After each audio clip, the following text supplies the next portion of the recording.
Within just 10 years, Patanjali reached the milestone of 10,000 crore rupees in revenue, a feat that took India's largest FMCG company, Hindustan Unilever, 77 years to achieve. Patanjali was also claimed to be the next Reliance. But what happened? Take a look at this article from 2017. Everybody was claiming that Baba Ramdev would be the next Ambani or Ratan Tata. But just last month, Supreme Court brutally destroyed Patanjali at a hearing for their misleading advertisements. Patanjali Ayurveda, the Supreme Court has banned the company from advertising medicinal products. The company has also been charged with contempt of court. Ramdev और आचार्य बालकृष्ण को आज भी supreme court की कड़ी नाराजगी झेलनी पड़ी. How the hell did that happen?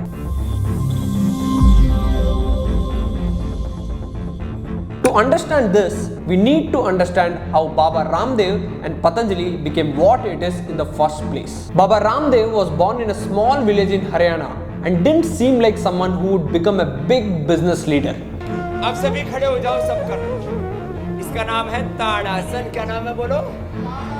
In his early years, he focused on studying Sanskrit and practicing yoga, which led him to becoming a yoga teacher. But the challenge was that teaching yoga at camps and ashramas didn't satisfy Baba Ramdev. He couldn't reach as many people as he wanted. He had much bigger dreams. He wanted to spread yoga across entire India. So in 2002, Ramdev started appearing on religious TV channel, teaching yoga. People started liking it instantly. I remember it was a daily routine of my parents to get up and watch Baba Ramdev on TV. Although they didn't practice yoga, just watching was enough. His easy to understand way of speaking, friendly personality and message of better health through yoga connected with millions of Indians. Soon, Baba Ramdev and yoga both became popular very quickly in every house. Side में जो वजन बढ़ जाता है, local areas में जो fat बढ़ जाता है, उसको फैट को मेल्ट करने के लिए अलग-अलग तरह के. In addition to being a yoga guru, Baba Ramdev was an excellent communicator. एक तो मन से बोझ उतार दे, इसको कहते हैं निर्भर होना. क्या कहते हैं बेटा? निर्भर. During his yoga sessions, he would explain the benefits of yoga in a way that really connected with people. पूरा सांस भरो, हाथ ऐसे रखो बहन जी, ऐसे रखो, ये सही तरीका है.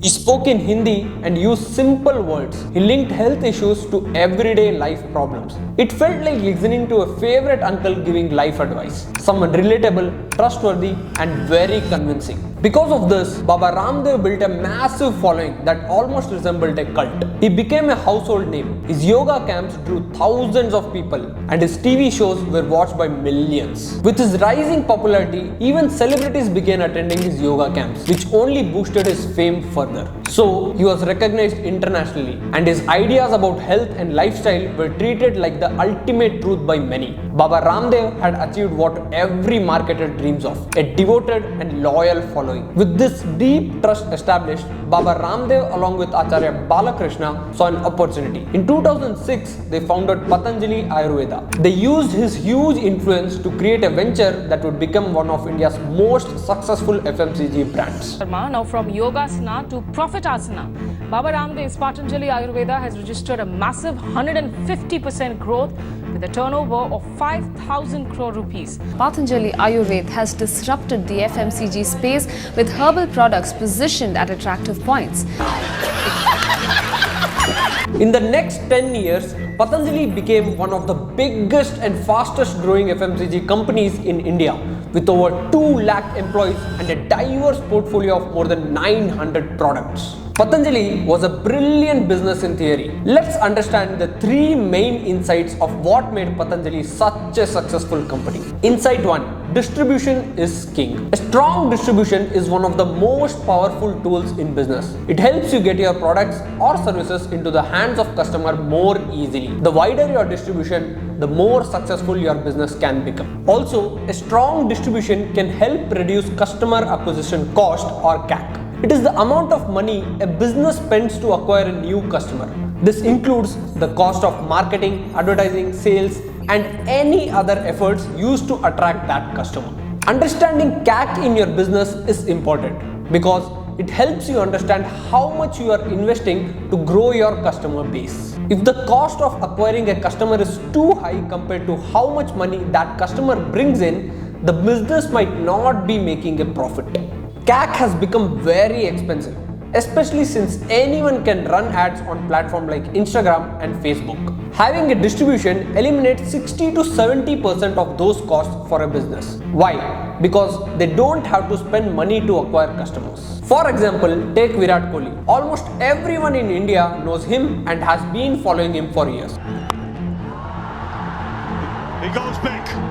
It clears long on. If he launches a perfume brand tomorrow, since he already has an existing distribution, his CAC will be zero. He'll have to spend very less money on advertising, as he himself is a walking brand. His recognition makes it easy for him to tap into the market, just like a strong distribution channel does for a business. But only having a distribution is not enough to build a successful business. You need to understand your audience. For example, if Virat Kohli launches a papad or pickle brand, it might not do well. What Baba Ramdev did was recognize the type of audience he had, primarily middle class people aged 35 and above. He leveraged this understanding to introduce products that resonated with his audience, ensuring that the products he offered were exactly what his target market would buy. He had also figured out how to maximize LTV from their customers. LTV, or lifetime value of a customer, basically means the total amount of money a business can expect to make from a customer over the entire time that person buys from them.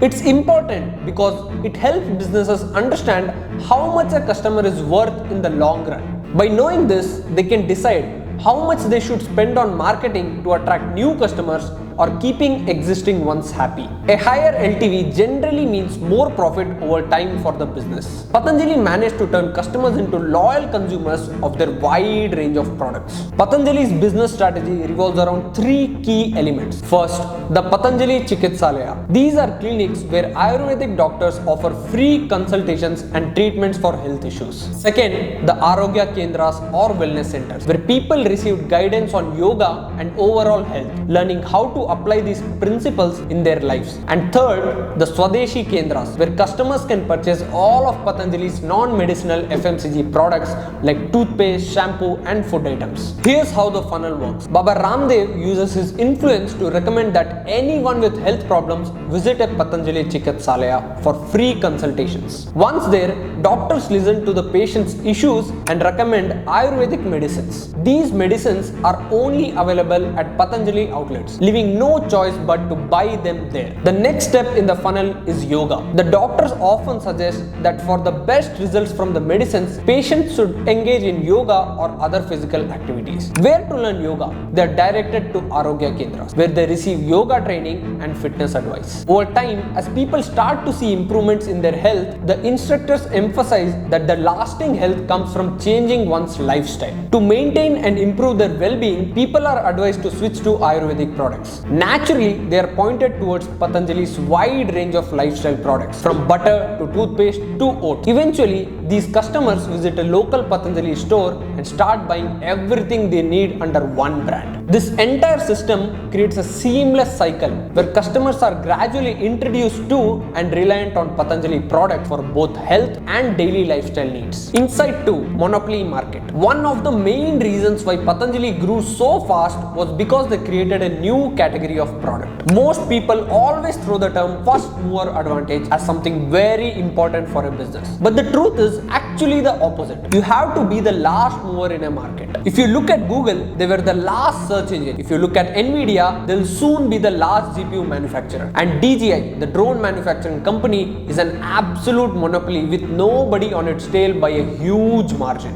The existing Ayurvedic companies in the market like Baidyanath and Hamdard were still creating traditional Ayurvedic products like the churn, tablets and syrups, which were bitter and unpleasant. And I'm saying this from my own experience. I took Ayurvedic treatment myself for 5 years. Patanjali, on the other hand, infused all these Ayurvedic elements in our daily use products and marketed them as healthy alternatives. The main theme around which their marketing was revolved was stop using these products filled with chemicals in your daily life and start using our products which are healthy and have Ayurvedic elements in them. Although now Patanjali is being being accused for the same misleading ads and misinformation they provided. Patanjali की तरफ से भ्रामक विज्ञापन यानी misleading ads के मामले में आज एक बार फिर सुप्रीम कोर्ट में सुनवाई हुई।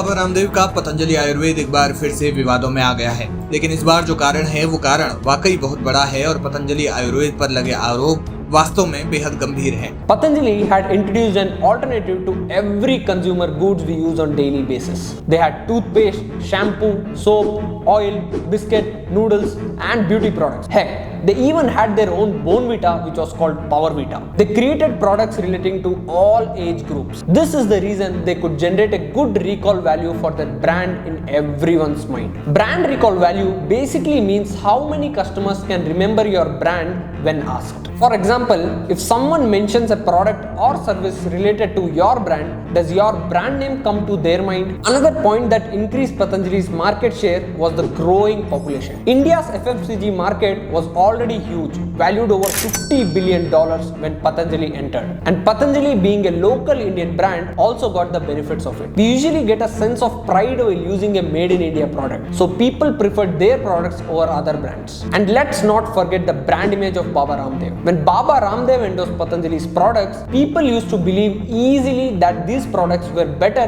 and beneficial for them. This strategy effectively created a monopoly market for Patanjali. They weren't just competing in the FMCG space, they had created their own niche. Ayurvedic FMCG products endorsed by a popular yoga guru. Coming to the final insight, positioning. Now, having a product market fit and a distribution is fantastic, but to really dominate the market, you need to get your positioning right. Patanjali's positioning strategy was simple but effective. They lowered their prices by 15 to 30% compared to other similar brands. Most of the products they sell isn't actually made in-house. Instead, they outsource production to trusted suppliers. Additionally, many people working at Patanjali do it as a form of seva, which helps reduce labor costs and keeps their margins high. This enables them to price their products lower than their competition. When you see two products in a store, a 5 kg wheat flour, one priced at 250 rupees and Patanjali's at 220 rupees, you'll probably choose the cheaper option because we have studied that the average consumer's wallet size in India is small. Also, Patanjali didn't position themselves as a cheap alternative. Instead, they marketed themselves as an honest choice, offering better quality at lower prices by avoiding huge expenses on marketing